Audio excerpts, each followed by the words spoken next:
McLaren lost both cars before the race even started, and Mercedes' explanation only raises more questions. Lando Norris never even made it to the start. Oscar Piastri lost his car on the grid. Andrea Stella confirmed that these were two different failures, but both within the same system. Toto Wolff described it as unfortunate, but in an F1 engineering context, two separate failures in one critical area at the same time is not something you can easily dismiss with a simple narrative. All early indications point to the electrical side of the Mercedes power unit, the most complex and least proven part of the 2026 regulations. This is not a component you expect to be fully stable from the outset. What stands out is the distribution of performance and reliability between Mercedes and its customer teams. The data suggests there is a gap not just in performance, but in how consistently the system operates. If Mercedes fully understands this power unit, why is the works team relatively unaffected, while a team like McLaren suffers a complete failure?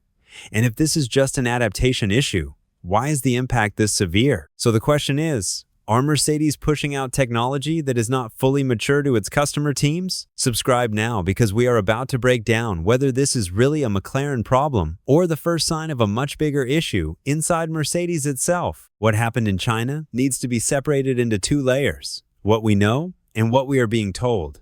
On the surface, the explanation is straightforward. Norris suffered an electrical issue that prevented the car from even leaving the garage. McLaren attempted multiple fixes, including component changes and system resets, but the car never reached a state where it could be safely deployed. On the other side, Piastri's car made it to the grid, only to shut down before the formation lap and refuse to restart.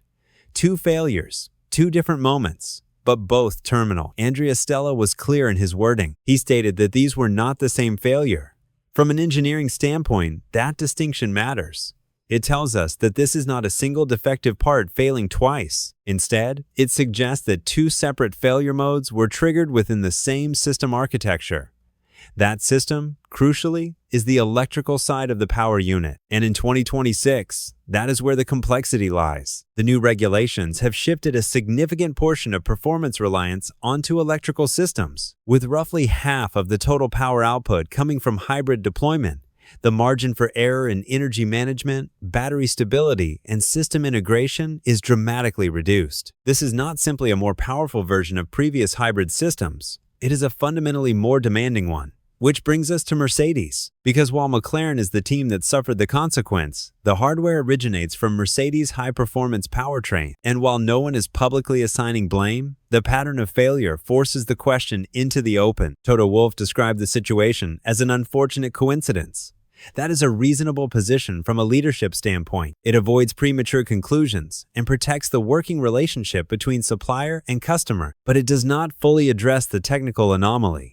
Two independent failures within the same subsystem on two separate cars at the same event is statistically unlikely. Engineers do not tend to accept coincidence as a sufficient explanation when patterns begin to form. More importantly, this is not happening in isolation. The early phase of the 2026 season has already shown a wider reliability trend across the grid. Multiple teams have suffered failures, including DNS and DNF results, linked to the increased complexity of the new power units. However, the scale and nature of McLaren's issues stand out because both cars were eliminated before the race even began. That removes variables such as race conditions, thermal cycles over long runs, or driver-induced stress. What remains is a controlled environment failure, which is often more revealing. It also raises a second, more uncomfortable point. Mercedes, as a works team, has not experienced the same level of failure.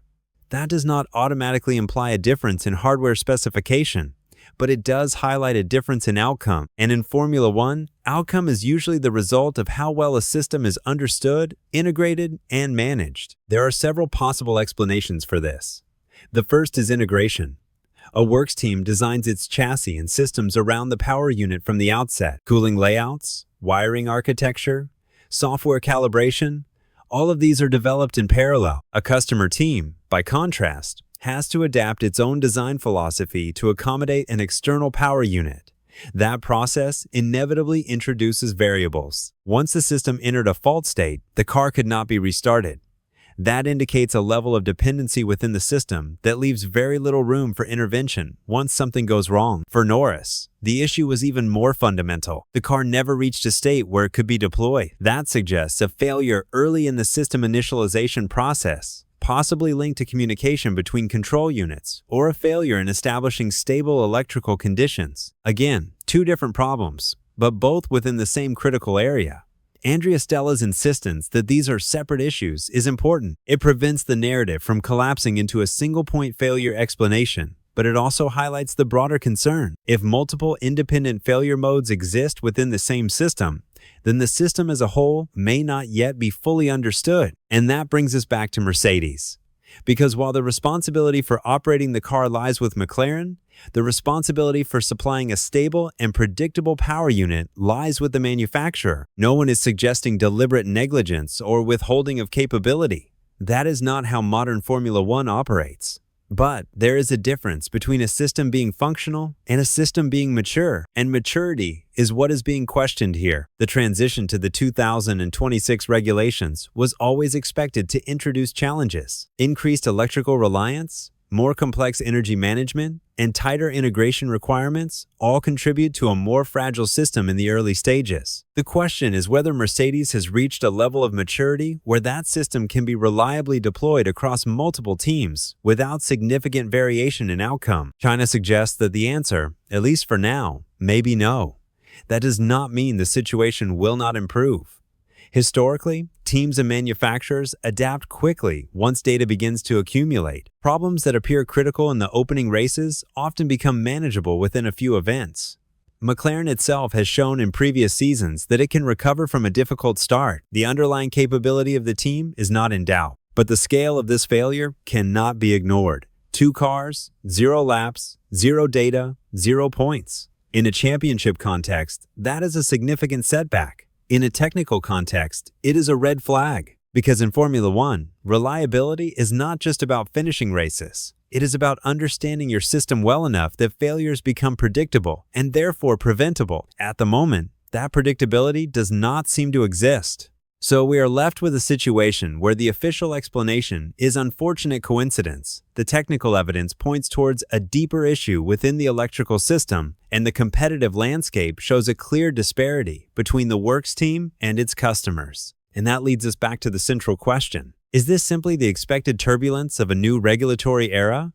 Or are we seeing the early signs of a structural imbalance in how power unit technology is being developed and distributed? Because if it is the latter, then McLaren's failure in China may not be an isolated incident. It may be a preview of a pattern that could define the early phase of the 2026 season. So, what do you think? Is this just a case of McLaren being caught out by the complexity of a new system? Or is Mercedes underestimating how difficult it is to deliver a fully mature power unit to its customer teams? Let me know your thoughts in the comments.